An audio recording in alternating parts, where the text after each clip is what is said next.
meters away from the 500-meter Aperture Spherical Radio Telescope, namely FAST, and also nicknamed as China's Sky Eye. Many global astronomers have been looking forward to the opening of FAST following the collapse of the 305-meter vast telescope at Arecibo Observatory last December. FAST, the world's largest field aperture and the most sensitive radio telescope, has officially opened to the world this March. Astronomers globally can submit applications for observation. In Pingtang County, southwest China's Guizhou province, the birthplace of FAST, tourists outside of the province and local citizens, including teachers and students, choose to come here, watch the stars, and explore the universe. The once national impoverished county has now become well known for FAST and its astronomy both in China and around the world, and entered the fast lane of development. What's the latest news about FAST? And how does China's Sky Eye influence our children in China's mountainous regions? Today, we just come to the county of Pingtang, and let's follow our camera to see how the FAST influenced our children, and let's explore the unknown together.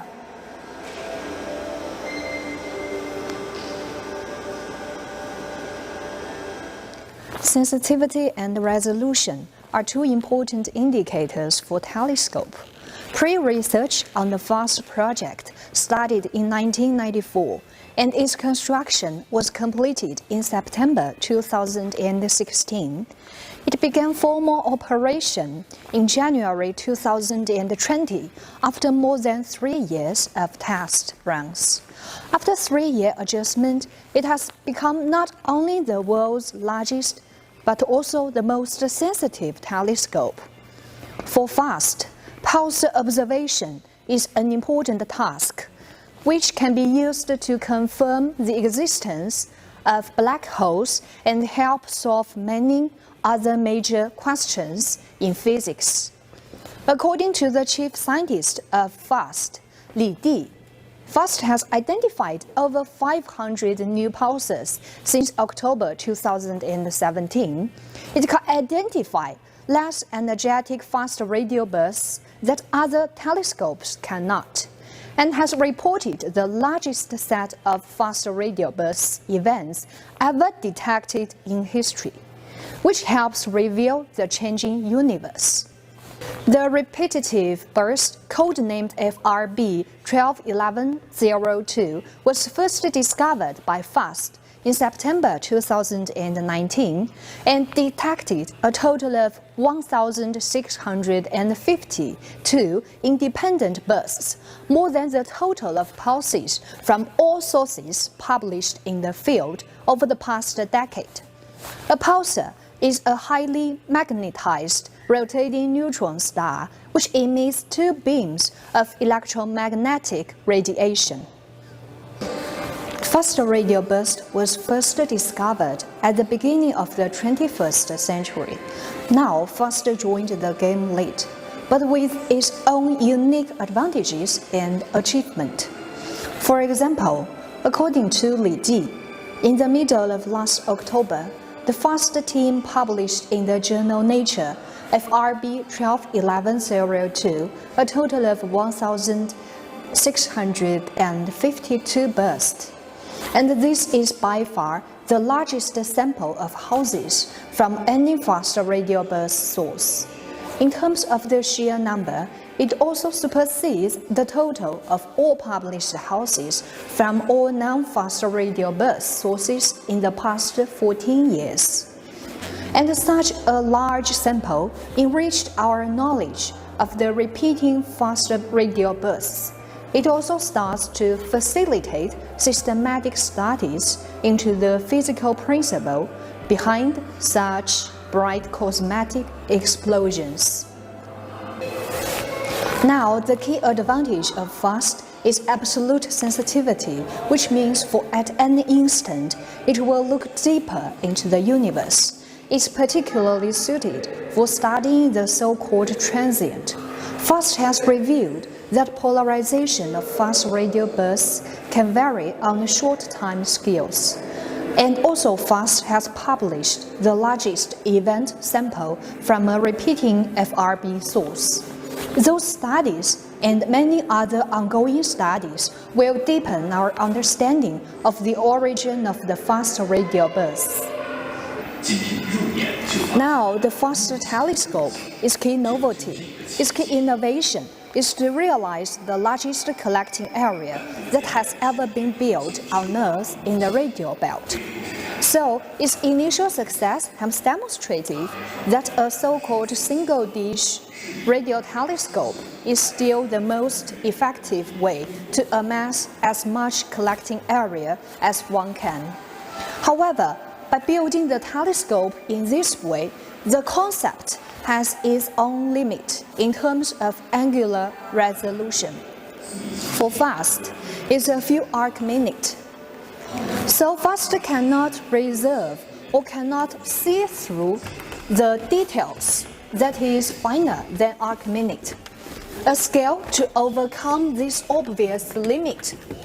There's a plan to build FAST like giant dishes in Guizhou and possibly around China. We can collect the signals from the distributed and still enormous collecting area and to see much finer details of the cosmos. It's just a plan, and according to Li Di, the chief scientist, they will solidify the engineering details and refine the scientific goals.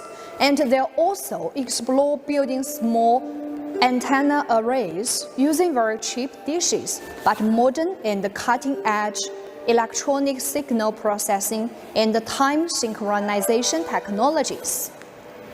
So they can be well prepared for the larger array in terms of technology and the scientific plan.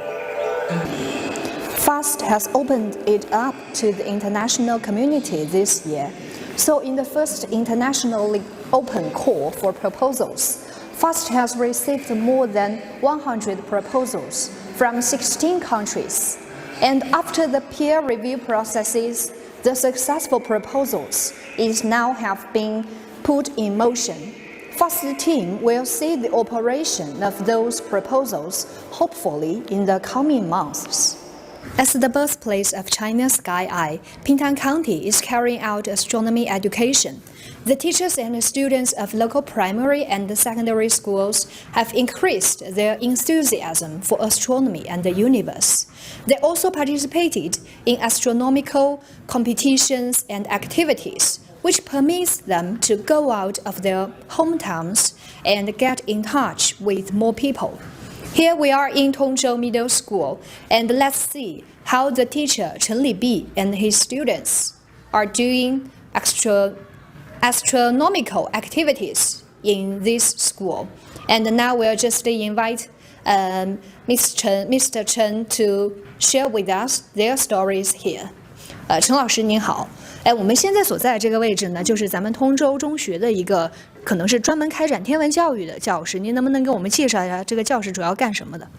好的，这是我们通州中学的天文科普教室。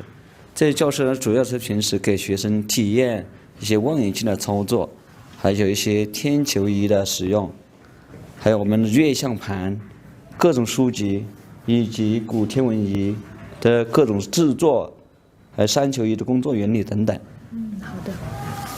And in this classroom, we can see that there are so many astronomical facilities or equipments, such as the telescopes and the maps, and also the constellation equipment, and also some professional books. These books can be provided for students to learn astronomical knowledges. 那么我们现在也可以看到，我们有学生在我们这个教室里边操作我们的仪器，我们一起过去看看。好吧。And now we can see that there is a student who's using the telescope to monitor something, and now we just have a small talk with him.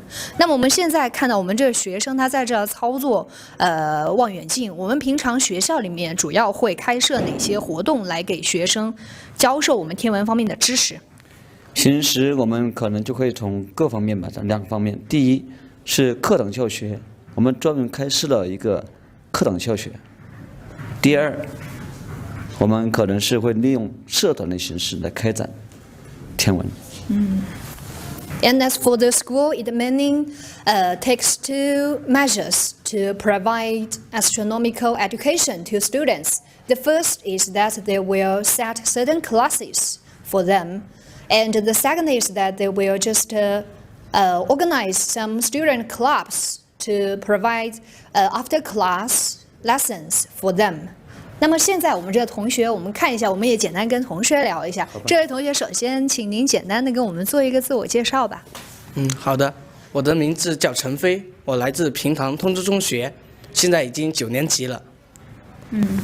And this is Chen Fei. He's the 9th grade student in Tongzhou Middle School. 那现在我可以看到您刚刚在这儿操作我们的望远镜，那你是从什么时候开始来学习这方面的知识的呢？小学的时候从来都没有接触过，这个是我从到初中开始，然后接触到陈老师之后才开始的。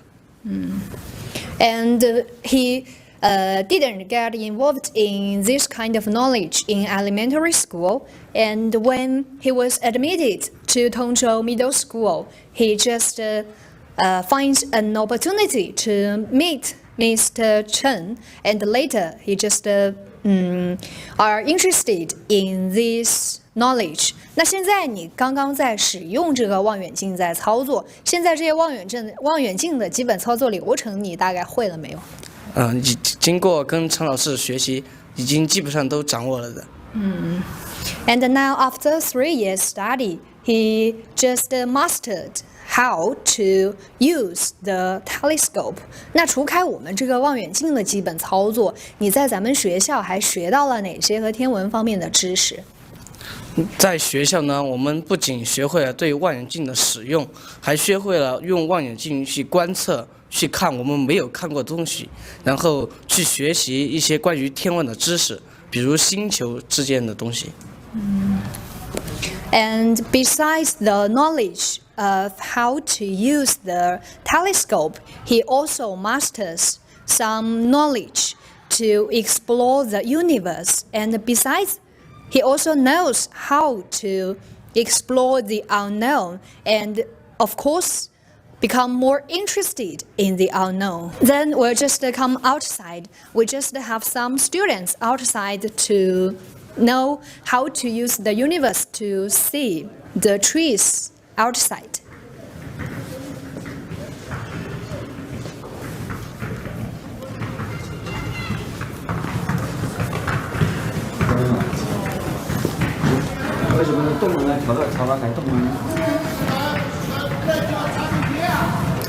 Now Mr. Chen just goes outside and teaches the students to use the telescope to monitor the tower on the other side of the mountain.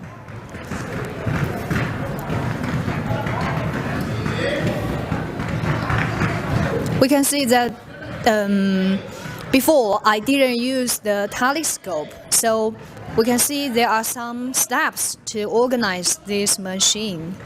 那现在我们看到这个望远镜，它可能是一个稍微大型一点的仪器，还有很多的这种小的按钮之类的。就像这个仪器，你们已经会操作了没有？会的。那现在如果说我们要操作去调节这个望远镜的高度，或者说它的这个焦距，我们具体要怎么操作呢？这个微调杆，这个的话是调那个左右的，这个可以调那个上下，这样调的话就可以看到想要看的东西了。And when operating the machine, we can just adjust the height and also the focal distance to see what I want to see. And through the camera, we can see that the student is using this type of telescope to monitor something on the other side. 那么现在我们在拿这个望远镜看什么呀？现在我们在寻找对面的那个电塔。And now they are just using the telescope to take a closer look at the tower on that side of the mountain. 哎，那你这位同学，你能不能给我们做一个简单的自我介绍Hello everyone. I'm Jiandan and I'm from Tongzhou Middle School. In the 3-year study in Tongzhou Middle School, she will just learn how to install the telescope and also will take part in certain competitions related in astronomy. 那么我们在这个学校，您应该也是平塘县本地人，你之前有没有去过天眼？去过的是在我们陈老师的带领下，然后呢，我们团队一起去的。And since she is a local student in the county of Pingtang, she has been to the fast with the lead of Mr. Chen. 那在陈老师的带领下，咱们去天眼看了之后，你有一些什么样的感受？我觉得天眼非常的浩瀚，比在电视或者是图片上看到的更加的伟大。不禁让我们为中国自豪，更为我们的平塘自豪。所以我们觉得作为平塘人，我们更应该多学习一些关于天文的知识。And since she has been to FAST, the 500-meter Aperture Spherical Radio Telescope, she thinks that the FAST telescope is really big and is much bigger than what she has seen in TV or in those pictures. And as a native in Pingtang, she believes that, and she also thinks that she should study more about FAST, and she's proud of Pingtang. Also, she's proud of China. 那么我们作为一个平常人，其实对于我们的这个天文知识也非常感兴趣。那平常的话，就您身边的朋友，他们对天眼或者说对这些天文感不感兴趣呢？我身边的朋友他们也非常感兴趣。我们经常会一起跟着陈老师做关于天文的活动，或者是探索望远镜等一系列的知识。And as for her friends, they will also learn some knowledge related to astronomy. 那么现在我们就一起来看看这个望远镜里面它主要能够看到什么东西。And now just let's take a look at what we can see through the telescope.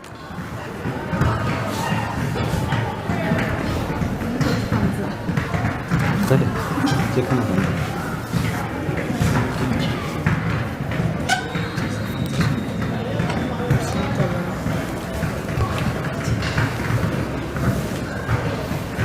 我们现在因为那个天气不好，我们只能观测远处的景物。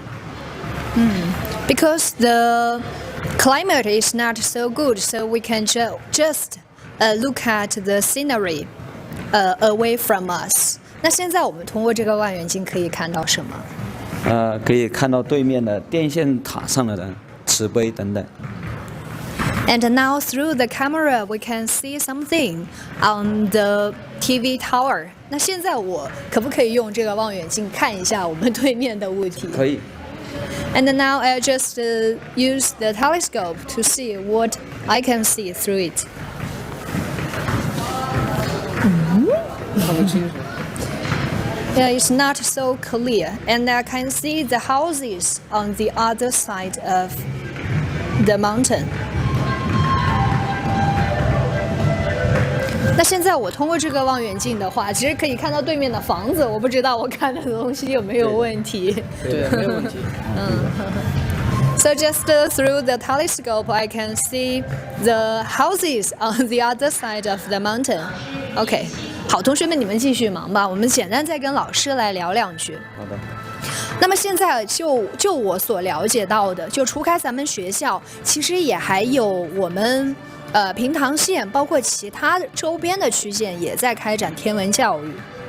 对，我们开始的时候只是通州中学成立一个天文科普社团，我们第一次去北京参加了观摩比赛，回来以后不断影响到周边的学校，目前为止已经整个平塘县所有的初中部和高中部全部参与这个天文活动。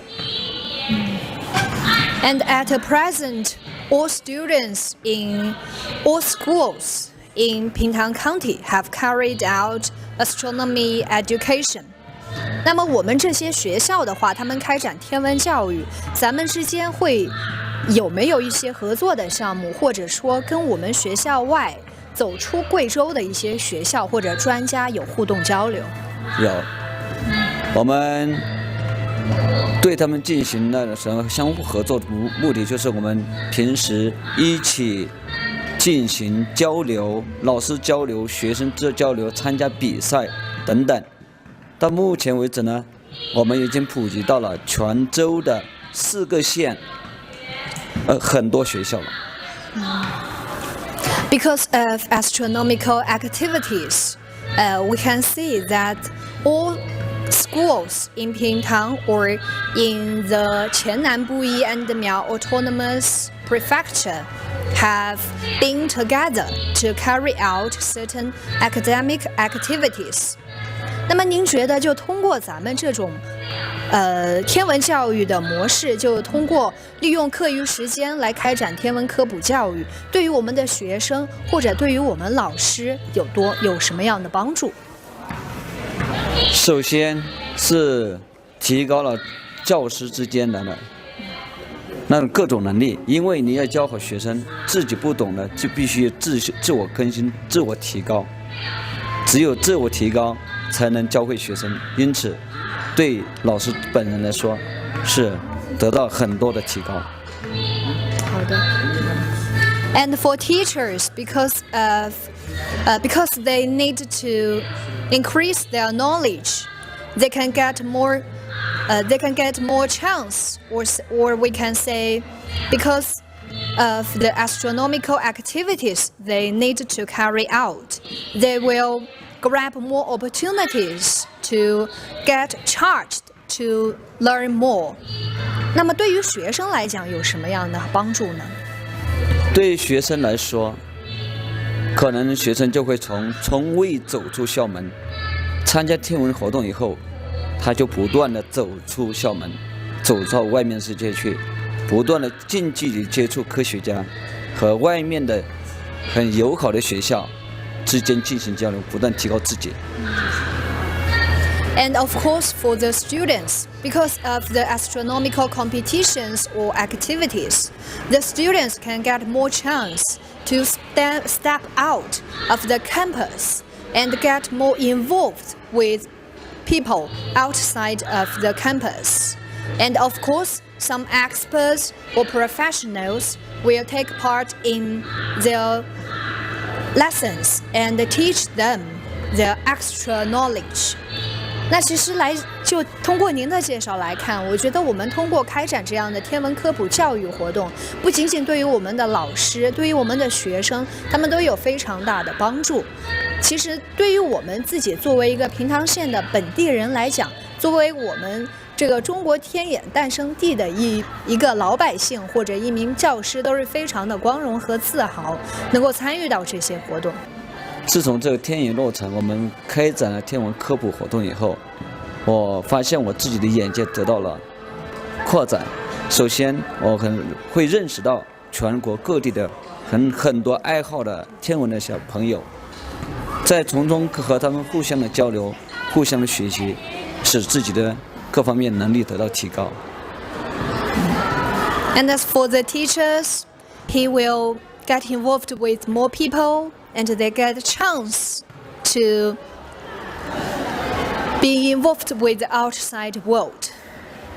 In the end of 1990s, Mr. Nan Rendong put up the vision of establishing FAST. 20 years later, because of the efforts of Chinese scientists, the great vision became a reality. It's influential to people all over the world, but also beneficial to children in China's mountainous regions. Located in a naturally deep and around Karst Depression in southwest China's Guizhou province, the world's largest and most sensitive single-dish radio telescope will play its role, bring more scientific results to the world. Okay, here comes to the end of today's broadcast. If you enjoyed this view, you can follow China Xinhua News and share the link with your friends in Twitter, Facebook, and YouTube. Thank you. See you next time.